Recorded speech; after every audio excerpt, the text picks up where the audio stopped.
اعوذ باللہ من الشیطان الرجیم بسم اللہ الرحمن الرحیم وما اموالکم ولا اولادکم بالتی تقربکم عندنا زلفیٰ، اور یہ دیکھو تمہارے اموال اور اولاد وہ چیزیں نہیں ہیں جن کے ذریعے سے کہ تم ہمارا قرب حاصل کر سکو، الا من آمن، ہمارا قرب حاصل کرنے والے تو وہ لوگ ہیں جو ایمان لائیں اور نیک عمل کریں، وعمل صالحا فاولئک لہم جزاء الضعف، ان کو ملے گا دگنا بدلہ، دگنی جزا، بما عملوا وہم فی الغرفات آمنون، ان کے اعمال کا دگنا انہیں جزا ملے گی اور وہ اونچے جھروکوں کے اندر جو ہیں اور بالا خانوں کے اندر امن سے رہیں گے۔ والذین یسعون فی آیاتنا معاجزین، اور وہ لوگ جو بھاگ دوڑ کر رہے ہیں، جد و جہد کر رہے ہیں، کوشش کر رہے ہیں ہماری آیات کو شکست دینے کی، آیات کو ناکام بنانے کی۔ یہ آیات تو آ رہی ہیں کہ ایمان ان کے ذریعے سے پھیلے اور لوگ جو ہیں وہ اندھیروں سے نکل کر روشنی میں آئیں، لیکن جو لوگ اس عمل کے راستے میں رکاوٹیں ڈالنے کے لیے بھاگ دوڑ کر رہے ہیں، اولئک فی العذاب محضرون، یہ وہ لوگ ہیں جو عذاب میں پکڑے جائیں گے اور عذاب میں لا کر حاضر کر دیے جائیں گے۔ قل ان ربی یبسط الرزق لمن یشاء من عبادہ، پھر کہیے یہی بات کہ میرا رب جو ہے اپنے بندوں میں سے جس کے لیے چاہتا ہے رزق کشادہ کر دیتا ہے، ویقدر لہ، اور جس کے لیے چاہتا ہے تنگ کر دیتا ہے یا ناپ تول کر دینے لگتا ہے۔ وما انفقتم من شیء فهو یخلفہ، اور جو بھی کچھ تم خرچ کرتے ہو اللہ کی خوشنودی کے لیے، اللہ کی رضا کے لیے، وہ تمہیں لوٹا دیتا ہے۔ یعنی ایک تو اس کا اجر ہے، وہ تو آخرت میں ملے گا، 10 گنا ملے گا، 100 گنا ملے گا، 700 گنا ملے گا، ایک دنیا میں بھی اللہ تعالیٰ اس کا بدل تمہیں دے دیتا ہے۔ یعنی اس معاملے میں تنگ دل نہ ہو، جو کچھ تم دو گے اللہ کی راہ میں کیا پتہ ہے کہ اس سے کیسی کیسی برکتیں تمہارے مال میں پیدا ہو جائیں۔ اللہ تعالیٰ کے معاملات جو ہیں وہ یہ ہے کہ اس دنیا میں بھی وہ نقد بھی تمہیں اس کا جو ہے بدل دے دے گا۔ وَهُوَ خَيْرُ الرَّازِقِينَ، اور یقیناً وہ بہترین رزق دینے والا ہے۔ وَيَوْمَ يَحْشُرُهُمْ جَمِيعًا، اور جس دن کہ وہ جمع کرے گا ان سب کو، ثُمَّ يَقُولُ لِلْمَلَائِكَةِ، اور پھر کہے گا فرشتوں سے، أَهَٰؤُلَاءِ إِيَّاكُمْ كَانُوا يَعْبُدُونَ، کیا یہ لوگ آپ لوگوں کو پوجتے رہے ہیں؟ آپ کو میری بیٹیاں قرار دیا تھا اور آپ کو پوجتے تھے۔ قَالُوا سُبْحَانَكَ أَنْتَ وَلِيُّنَا مِن دُونِهِمْ، وہ کہیں گے اللہ تیری ذات پاک ہے اور تو ہمارا ولی ہے، ان سے ہمارا کوئی سروکار نہیں، ان سے ہمارا کوئی تعلق نہیں، ہمارا تعلق تیری ذات سے ہے، تو ہمارا ولی ہے، ہمارا آقا ہے، ہمارا مالک ہے، ہمارا پشت پناہ ہے۔ بل کانوا یعبدون الجن، اصل میں تو یہ جنوں کی عبادت کرتے تھے، یہ اپنے خیال میں فرشتوں کی کر رہے تھے، حقیقت میں جنات کے ساتھ ان کا رابطہ تھا اور انہیں وہ مغالطہ تھا کہ وہ فرشتوں کے نام انہوں نے لے لیے۔ بل کانوا یعبدون الجن اکثرهم بهم مؤمنون، ان کی اکثریت جو ہے وہ جنات پر ایمان رکھتی تھی۔ فَالْيَوْمَ لَا يَمْلِكُ بَعْضُكُمْ لِبَعْضٍ نَفْعًا وَلَا ضَرًّا، تو آج کے دن تم میں سے کوئی کسی دوسرے کے لیے نہ کسی نفع کا اختیار رکھتا ہے اور نہ کسی ضرر کا۔ وَنَقُولُ لِلَّذِينَ ظَلَمُوا ذُوقُوا الْعَذَابَ النَّارِ الَّتِي كُنتُم بِهَا تُكَذِّبُونَ، اور ہم کہیں گے ان ظالموں سے، کافروں اور مشرکوں سے، اب چکھو آگ کے عذاب کا مزہ جس کو کہ تم جھٹلایا کرتے تھے۔ وَإِذَا تُتْلَىٰ عَلَيْهِمْ آيَاتُنَا بَيِّنَاتٍ، جب انہیں پڑھ کر سنائی جاتی ہیں ہماری روشن آیات، قَالُوا مَا هَٰذَا إِلَّا رَجُلٌ يُرِيدُ أَن يَصُدَّكُمْ، وہ کہتے ہیں کہ یہ کوئی ایک انسان ہے، ایک مرد ہے، ایک شخص ہے، وہ چاہتا ہے يَصُدَّكُمْ عَمَّا كَانَ يَعْبُدُ آبَاؤُكُمْ، وہ روکنا چاہتا ہے تمہیں ان سے کہ جن کو تمہارے آباء و اجداد پوجتے رہے ہیں۔ وَقَالُوا مَا هَٰذَا إِلَّا إِفْكٌ مُفْتَرًى، اور وہ کہتے ہیں کہ نہیں ہے مگر جھوٹ ہے، انہوں نے گھڑ لیا ہے، ایسے ہی بات جو ہے گھڑ لی ہے کہ مجھ پر وحی آ رہی ہے۔ وَقَالَ الَّذِينَ كَفَرُوا لِلْحَقِّ لَمَّا جَاءَهُمْ إِنْ هَٰذَا إِلَّا سِحْرٌ مُّبِينٌ، اور جو حق ان کے پاس آیا اس کو ان کافروں نے اس کو قرار دیا کہ یہ تو کچھ نہیں ہے سوائے جادو کے، کھلا جادو ہے۔ وَمَا آتَيْنَاهُم مِّن كُتُبٍ يَدْرُسُونَهَا، ہم نے انہیں کوئی کتابیں نہیں دی ہوئی کہ جس میں انہوں نے پڑھا ہو، یعنی ان کے پاس کوئی کتاب ہوتی جس میں لکھا ہوتا کہ یہ لات عزا منات یہ دیویاں ہیں، یہ دیوتا ہیں، ان کو ہم نے یہ اختیارات دیے ہیں، ذرا پیش کرو نا، اگر کوئی کتاب ہے، کوئی صحیفہ ہے، کہیں ہے۔ وَمَا آتَيْنَاهُم مِّن كُتُبٍ يَدْرُسُونَهَا وَمَا أَرْسَلْنَا إِلَيْهِمْ قَبْلَكَ مِن نَذِيرٍ، اور نبی اے نبی آپ سے پہلے ہم نے ان کے ہاں کوئی خبردار کرنے والا نہیں بھیجا۔ 3000 سے اوپر سال گزر گئے کہ ان کے ہاں کوئی نبی نہیں آیا، کوئی رسول نہیں آیا۔ وَكَذَّبَ الَّذِينَ مِن قَبْلِهِمْ، اور جھٹلایا ان لوگوں نے جو ان سے پہلے تھے۔ وَمَا بَلَغُوا مِعْشَارَ مَا آتَيْنَاهُمْ، اور یہ تو جو کچھ ہم نے انہیں دیا تھا اس کے 10ویں حصے تک نہیں پہنچے، یعنی اس سے پہلے جو قومیں تھیں، قوم عاد، اس کو جو دبدبہ تھا، اس کو جو شان و شوکت تھی، ان قریش کو تو اس کا 10واں حصہ بھی حاصل نہیں ہے۔ فَكَذَّبُوا رُسُلِي، تو انہوں نے میرے رسولوں کو جھٹلایا۔ فَكَيْفَ كَانَ نَكِيرٌ، تو پھر سوچ لو کہ میری پھر پکڑ اور میری سزا جو ہے وہ کیسی ہوئی۔ قُلْ إِنَّمَا أَعِظُكُمْ، اس آیت کا تعلق ہے آیت نمبر 8 سے، جو شروع میں آیا تھا کہ کچھ لوگ کہتے تھے کہ یہ مسئلہ کیا ہے، یعنی ہر طرح کے لوگ موجود تھے وہاں پر، ایسے لوگ بھی تھے کہ جو ابھی اس شش و پنج ہی میں تھے کہ یہ معاملہ کیا ہے، کیا ان کا دماغی توازن کہیں بگڑ گیا ہے، کہیں کوئی جنون کا عارضہ ہو گیا ہے، یا یہ کہ یہ خود جان بوجھ کر جھوٹ بول رہے ہیں۔ تو جان بوجھ کر جھوٹ بولنا بھی کچھ سمجھ میں نہیں آتا، ان کی سیرت اور کردار، ان کی پوری زندگی جو ہے وہ تو اس کے ساتھ کوئی مطابقت نہیں رکھتی کہ اتنا بڑا جھوٹ بول دیں۔ کبھی چھوٹے سے چھوٹے معاملے میں کبھی جھوٹ نہیں بولا انہوں نے، اور صادق الامین کا خطاب تو ہم نے خود دیا انہیں۔ تو یہ کیسے ہو گیا، کیا ہوا؟ ابھی وہ اسی شش و پنج میں تھے، اب اس پر اللہ تعالیٰ کی طرف سے یہ بات آ رہی ہے۔ اور جیسا کہ میں ایک لفظ استعمال کیا کرتا ہوں کہ لوگوں کو آمادہ کیا جائے کہ وہ اپنے گریبانوں میں جھانکیں، ذرا غور کریں، سوچیں،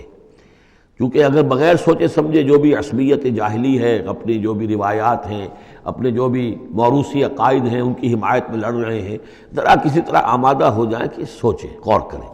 اس کے لیے یہ آیات بڑی اہم ہیں۔ قل انما اعظکم بواحد، اے نبی ان سے کہیے میں تمہیں ایک بات کی نصیحت کرتا ہوں، میری ایک بات مانو، ان تقوموا للہ مثنی و فرادا، تم ذرا تھوڑی دیر کے لیے رکو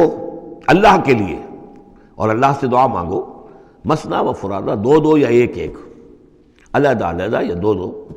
ثم تتفکروا، پھر ذرا تم غور کرو، سوچو، ما بصاحبکم من جنہ، تمہارے جو یہ ساتھی ہیں، یہ محمد جو ہے صلی اللہ علیہ وسلم،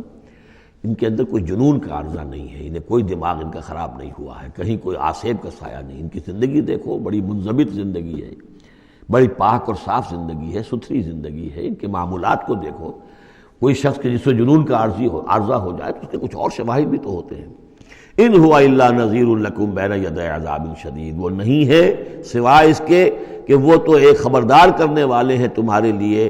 ایک عذاب کے آنے سے پہلے پہلے، بین یدی عذاب شدید، ایک بہت سخت سزا کے آنے سے پہلے پہلے تمہیں خبردار کرنے والے ہیں، اس کے علاوہ ان کی کوئی حیثیت نہیں۔ قل ما سألتکم من اجر، اے نبی ان سے ایک بات اور کہیے، میں نے تم سے کوئی اجرت طلب نہیں کی۔ شاعر جو ہیں تم سے وہ انعامات لیتے ہیں، قصیدہ کہتے ہیں تو وہ چاہتے ہیں کہ کچھ ان کو دو شالے دیے جائیں، اسی طریقے سے اور کوئی کہانی سنانے آتا ہے تو وہ بھی کوئی اجرت مانگتا ہے۔ میں نے تو آج تک تم سے، میں تمہیں یہ اللہ کا کلام سنا رہا ہوں جس سے تم بھی کہتے ہو کہ بہت ہی حسین کلام ہے، فصیح و بلیغ کلام ہے، تو میں نے کبھی تم سے کوئی اجرت مانگی ہے؟ قل ما سألتکم من اجر فہو لکم، تو جو بھی اجرت میں نے تم سے کوئی مانگی ہے وہ تمہیں کو مبارک ہو، تم وہ رکھو، یعنی یہ نفی کی انتہا ہے۔ اگر میں نے کوئی اجرت مانگی ہو تو وہ تم رکھو اپنے پاس، میں نے اس کہنے کا مطلب یہ کہ میں نے تم سے کبھی بھی کوئی اجرت نہیں مانگی۔ ان اجریہ الا علی اللہ، میری اجرت، میرا اجر تو اللہ کے ذمے ہے۔ وَهُوَ عَلَىٰ كُلِّ شَيْءٍ شَهِيدٌ، اور وہ ہر چیز پر گواہ ہے، نگران ہے۔ قُلْ إِنَّ رَبِّي يَقْذِفُ بِالْحَقِّ، یہ وہی مضمون ہے جو اس سے پہلے آ چکا ہے، بَلْ نَقْذِفُ بِالْحَقِّ عَلَى الْبَاطِلِ، کہہ دیجئے کہ میرا رب باطل کا کوڑا دے مارتا ہے، علی الباطل، علی الباطل کو یہاں پر محذوف سمجھیے، ان ربی یقذف بالحق علی الباطل، کیونکہ وہاں سورہ انبیاء میں یہ لفظ آ چکا ہے، علام الغیوب، اور وہ تمام غیبوں کا جاننے والا ہے۔ قل جاء الحق، اور کہہ دیجئے کہ حق آ گیا ہے، یعنی یہ کہ یہ چند سالوں کی بات ہے، اللہ کے دین کا غلغلہ ہوگا اور اللہ کے دین کا غلبہ ہوگا اس پورے جزیرہ نما عرب میں۔ وما یبدی الباطل، اور جھوٹ جو ہے، باطل جو معبود ہے وہ تو نہ کسی چیز کو پہلے پیدا کرتے ہیں، وما یعید، اور نہ ہی اعادہ کر سکتے ہیں۔ قل ان ضللت، ان سے کہیے کہ اگر میں بہک گیا ہوں بالفرض، فانما اضل علی نفسی، تو ظاہر بات ہے کہ پھر میرے اوپر ہی اس کا وبال آئے گا، اس کی تکلیف جو آئے گی مجھ پر آئے گی۔ وَإِنِ اهْتَدَيْتُ، اور اگر میں ہدایت پر ہوں، فَبِمَا يُوحِي إِلَيَّ رَبِّي، تو یہ ہدایت جو ہے یہ مجھے ملی ہے اس وحی کے طفیل جو میرا رب مجھ پر کر رہا ہے۔ یہ بہت ہی متواضعانہ انداز ہے، یعنی یہ کہ اگر میں بہک گیا ہوں تو ساری اس کی شرارت میرے نفس کی ہوگی اور اس کا وبال بھی مجھ پر آئے گا، اور اگر کوئی ہدایت ہے تو میں یہ نہیں کہتا کہ یہ میں نے حاصل کی ہے اور میں نے سمجھی ہے اور میں نے اس تک رسائی حاصل کی، نہیں، یہ مجھے میرے رب نے دی ہے۔ وَإِنِ اهْتَدَيْتُ فَبِمَا يُوحِي إِلَيَّ رَبِّي، تو جو میرا رب میری طرف وحی کرتا ہے اس کی بنا پر مجھے ہدایت ملی ہے۔ إِنَّهُ سَمِيعٌ قریب، یقیناً وہ سننے والا ہے اور قریب ہے۔ وَلَوْ تَرَىٰ إِذْ فُزِعُوا فَلَا فَوْتَ، اب وہی جو فضا الاکبر، جب وہ وقت آئے گا جب تم دیکھو گے جب یہ گھبرائیں گے، ان زلزلۃ الساعۃ شیء عظیم، جب فضا اکبر آئے گا، فلا فوت، تو پھر کہیں بچ کر بھاگنا ممکن نہ ہوگا، وَأُخِذُوا مِن مَّكَانٍ قریب، جیسے کہ کوئی ہاتھ لمبا سا ہو اور ان کو پکڑ کر لے آئے جبکہ یہ بھاگنے کی کوشش کر رہے ہوں۔ وقالوا آمنا به، اور پھر کہیں گے اس وقت ہم ایمان لے آئے، وَأَنَّىٰ لَهُمُ التَّنَاوُشُ، اب کہاں ان کی رسائی ہو سکتی ہے ایمان تک۔ اب تناول اور تناوش ہم معنی الفاظ ہیں، اب تو وہ گیا معاملہ، وقت گزر گیا، وہ تو امتحان کا جو عرصہ تھا وہ ختم ہو چکا۔ وَأَنَّىٰ لَهُمُ التَّنَاوُشُ مِن مَّكَانٍ بَعِيدٍ، وہ تو گیا، بہت دور چلا گیا، وہ جو موقع تھا ایمان لانے کا وہ اب ختم ہو چکا۔ وَقَدْ كَفَرُوا بِهِ مِن قَبْلُ، انہوں نے اس کا کفر کیا تھا پہلے۔ وَيَقْذِفُونَ بِالْغَيْبِ مِن مَّكَانٍ بَعِيدٍ، اور وہ خام خواہ کے تیر تکے چلا رہے تھے دور کی جگہ سے، یعنی اندھیرے میں ٹامک ٹوئیاں مار رہے تھے، انہیں کیا ہو گیا ہے، یہ جھوٹ بول لیا ہے، یہ کوئی گھڑ لیا ہے، یا ان کو کہ جن آ گیا ہے، یا یہ وہ شاعر ہے، یا کوئی جو ہے کوئی اپنا غلام رکھا ہوا ہے اس سے ڈکٹیشن لے رہے ہیں۔ یہ سب تیر تکے یہ چلاتے رہے اور قرآن کا اور محمد کا انکار کرتے رہے، تو اب ایمان لانے کا کوئی فائدہ نہیں۔ وَحِيلَ بَيْنَهُمْ وَبَيْنَ مَا يَشْتَهُونَ، اور حائل کر دیا جائے گا، رکاوٹ ڈال دی جائے گی ان کے اور ان کی پسندیدہ چیزوں کے مابین۔ جنت میں لَهُم مَا يَشَاءُونَ فِيهَا، جو چاہو گے وہاں ملے گا۔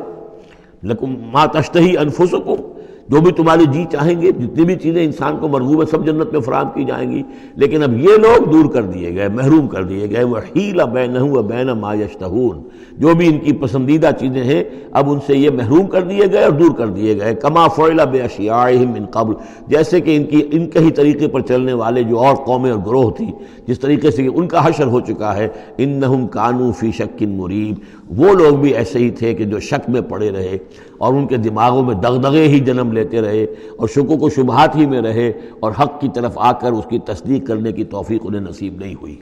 صدق اللہ العظیم۔